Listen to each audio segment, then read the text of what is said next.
Muito bem, na palestra de hoje diz assim: 4 lições que fazem a diferença. Começa com o texto de Daniel dizendo: pela manhã ao romper do dia, levantou-se o rei e foi com pressa à cova dos leões. E, chegando-se à cova, chamou por Daniel com voz triste e disse o rei a Daniel: Daniel, servo do Deus vivo, dar-se o caso que o teu Deus, a quem tu continuamente serves, tenha podido livrar-te dos leões? Então Daniel falou ao rei: ó rei, vive para sempre. O meu Deus enviou o seu anjo e fechou a boca dos leões, para que não me fizessem dano, porque foi achado em mim inocência diante dele. E também contra ti, ó rei, não tenho cometido delito algum. Daniel 6, 19 ao 22.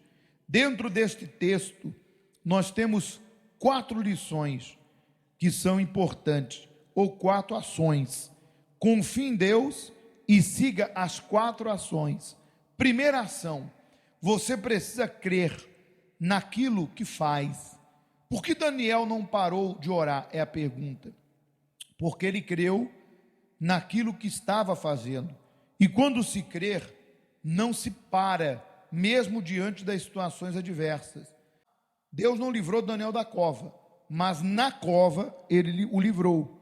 O mal quer que você pare de orar, pare de vir buscar, né? No caso aqui, segunda.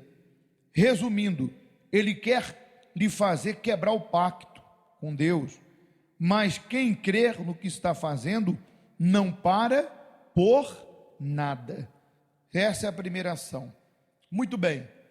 Primeira ação diz: você precisa crer naquilo que faz. Diante do texto que nós lemos, todos conhecem a história que Daniel, ele estava exilado na Babilônia.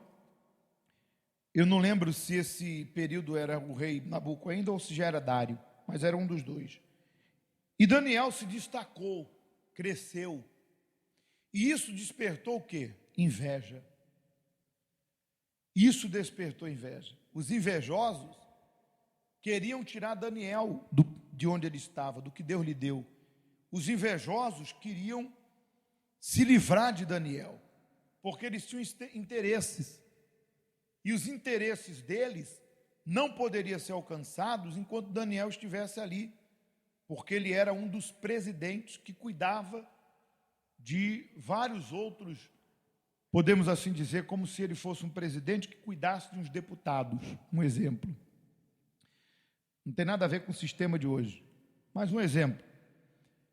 E ninguém queria ele dominando.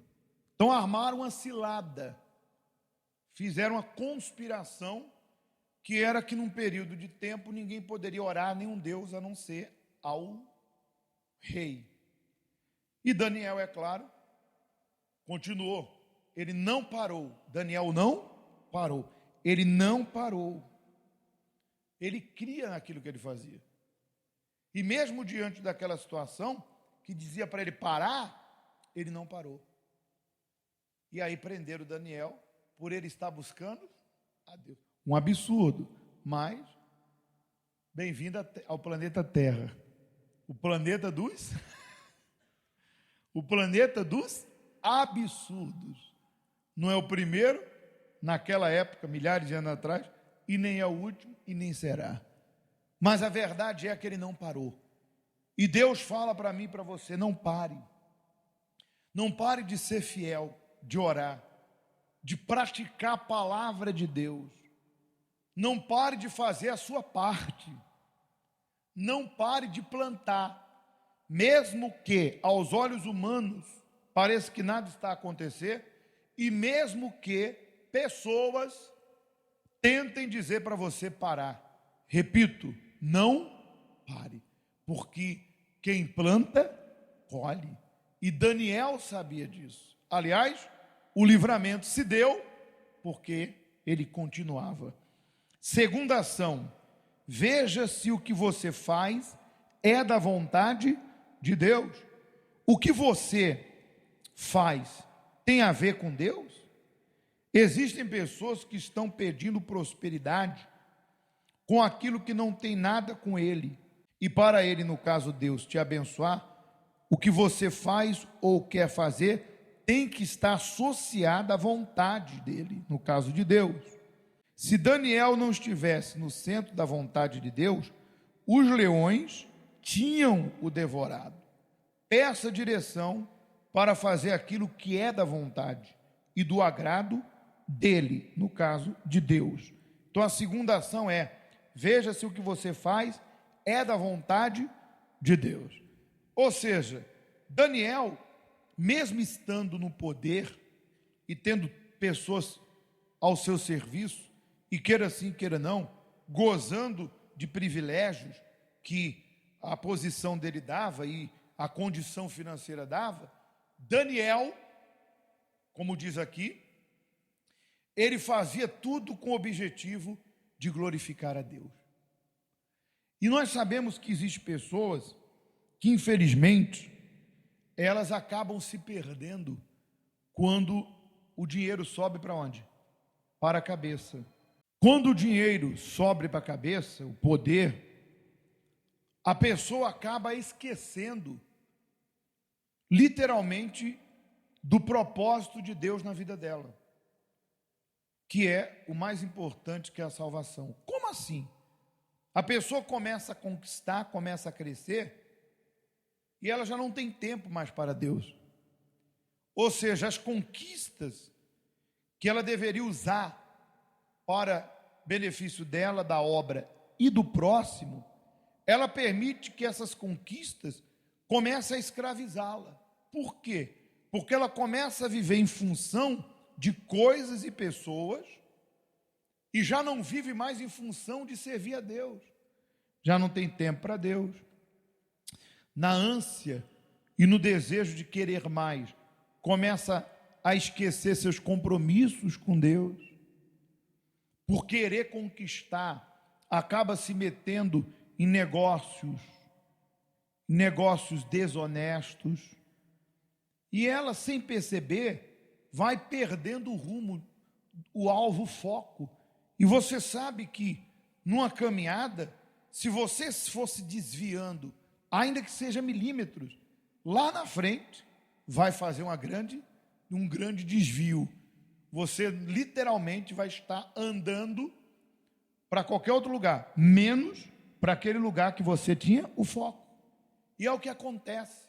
Aqueles que um dia focaram no mais importante, que é a alma, a vida com Deus, e que quando começaram a conquistar, quando começaram a ter alguma coisa, por não colocar Deus acima de tudo, foram permitindo que essas coisas e pessoas tirassem o tempo de Deus, desviassem seu foco, e para agradar pessoas e para conquistar mais coisas, acabaram fazendo o que não deveriam.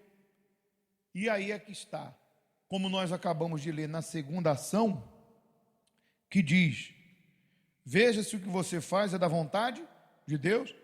Tudo que nós fizermos tem que ter como objetivo glorificar a Deus, em tudo.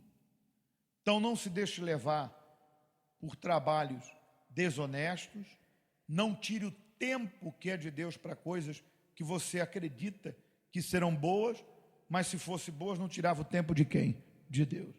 Não estamos a dizer que você tem que ficar todo dia na igreja o dia todo, de forma alguma. Tudo tem que ser feito com equilíbrio.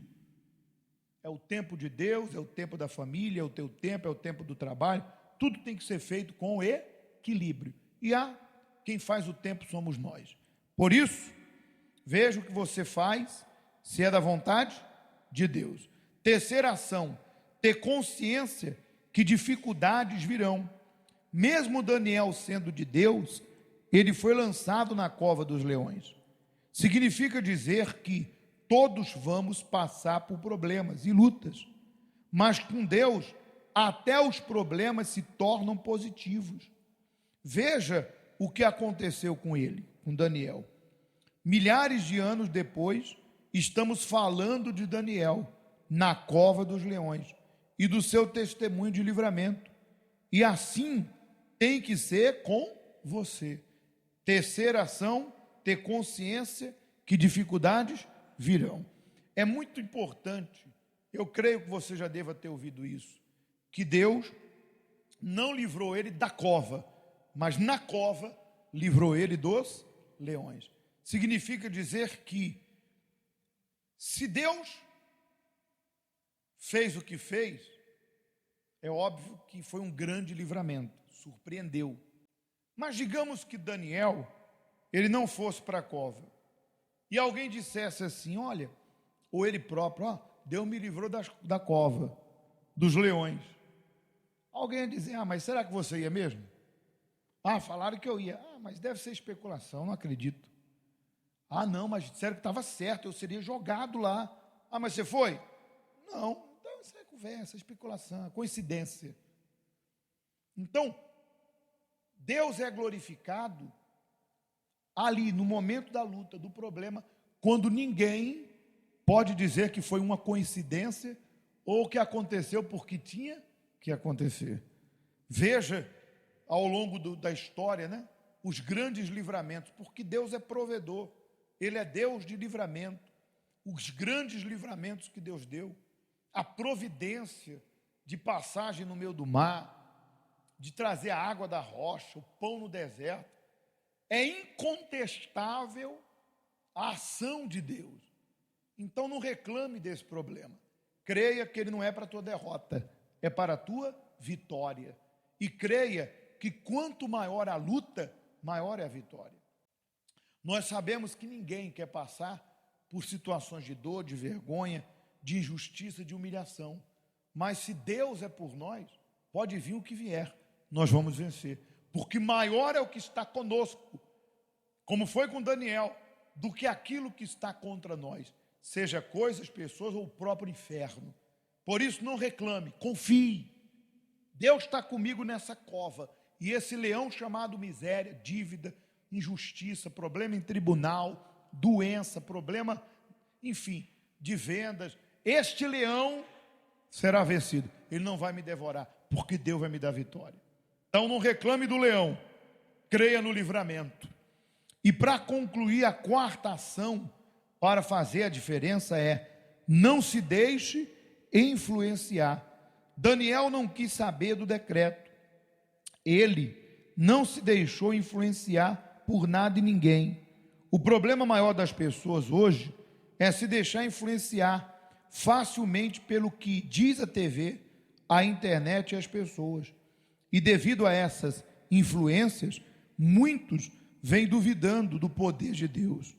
Creia naquilo que você faz, esteja no centro da vontade de Deus, tendo consciência que lutas virão, e não se deixe influenciar por nada e por ninguém. Então a quarta ação é: não se deixe influenciar. Veja que o trabalho do mal é tentar nos parar. E é claro que a única forma de Satanás tentar nos parar é nos convencer de algo. E nesse quesito, Satanás é especialista em vender a mentira como se fosse a verdade. Vender que Deus não é contigo, que você não pode, que você não consegue, que isso não é para você, que você está velho, que você perdeu o teu tempo. Então ele vai arrumar vários argumentos para tentar te desmotivar, para tentar te entristecer, sugar tuas energias, para fazer você se sentir rejeitado, para fazer você se sentir incapaz. Mas é só você pegar o texto. Deus escolheu as coisas fracas, aquelas que não são, as humilhadas. Deus escolheu essas pessoas para torná-las vencedoras, a fim de que ninguém se glorie em si próprio. E olhando para você, essas pessoas vão perguntar: meu Deus, como que essa pessoa saiu de onde ela estava e ela está hoje onde ela está? E alguém vai dizer: foi a poderosa mão de Deus. Ou a própria pessoa vai dizer: foi Deus que me trouxe aqui. Então, cuidado com a propaganda do diabo. Ele vai tentar usar a boca das pessoas que já se entregaram. Há pessoas ou dentro ou fora, na tua família ou não, ou dentro daqui ou fora, há pessoas que se entregaram. Elas não têm ambição, elas não querem crescer, porque a ambição não é pecado. O pecado é o que a pessoa faz para alcançar o que ela quer. Se isso for injusto, é óbvio, mas se é justo, está na vontade de Deus, está lá escrito em Eclesiastes 9, tudo que vem à mão temos que fazer com todas as nossas forças, porque na sepultura para onde vamos não há conhecimento, não há projeto, não há sabedoria, não há nada, acabou. Então eu estou vivo, eu tenho que sonhar, eu estou vivo, eu posso alcançar, e quando morrer, aí é só enterrar. Verdade ou mentira? Então a pessoa que ela tem essa consciência, ela não se deixa influenciar por pessoas que já perderam seu alvo, seu foco, que estão aí, ó, entregues, literalmente entregues, vivendo um dia após o outro, não no sentido de crer, mas um dia após o outro, porque estão acomodadas, se entregaram num sonho, aí querem convencer as outras pessoas a serem como elas. Ah, mas cuidado, hein, fulana, você viu o que falou a repórter, você viu isso, você viu aquilo, e essa guerra aí, você viu? Eu quero dizer uma coisa para você, na vida é o seguinte, se alguém está perdendo, porque alguém está o quê? Ganhando, é óbvio. Isso não se trata de ambição, isso não se trata de injustiça. Está lá, todos correm, mas só um leva o prêmio. Quando se vai ter uma partida de futebol, qualquer outro tipo de disputa no esporte, vai todo mundo ganhar? Se alguém ganhou, porque alguém perdeu. Às vezes você vê pessoas tentando te convencer a desistir disso, daquilo, porque há um interesse nisso. Há um interesse. Aí você vem me perguntar se é justo ou não. Isso é comigo, não me compete dizer se é ou não, porque cada um é dono da sua vida e cada um vai prestar conta do que faz. Existe aqueles que querem te motivar para tu ganhar, porque vão ganhar contigo também, mas quer que eu diga? São mais os que os que tentam te desmotivar do que propriamente aqueles que dizem, vai dar certo, você consegue. Verdade ou mentira? Estou falando demais? Não. Por isso, quarta lição, ação, né? Não se deixe o quê? Influenciar. Passe pelo que passar, ouça o que você ouvir, não se convença que você não pode. Se você está vivo, acima de tudo, tu já tem a salvação, o segundo passo é tua vida glorificar a Deus. E se você não chegou lá, você vai chegar. Mas não se conforme, não se acomode em estar na condição que está, se você não viu ainda se cumprir o que está escrito em sua vida. Amém? Dadas essas 4 ações que fazem a diferença, vamos determinar que você saia daqui disposto a colocá-las em prática e vencer como Daniel venceu.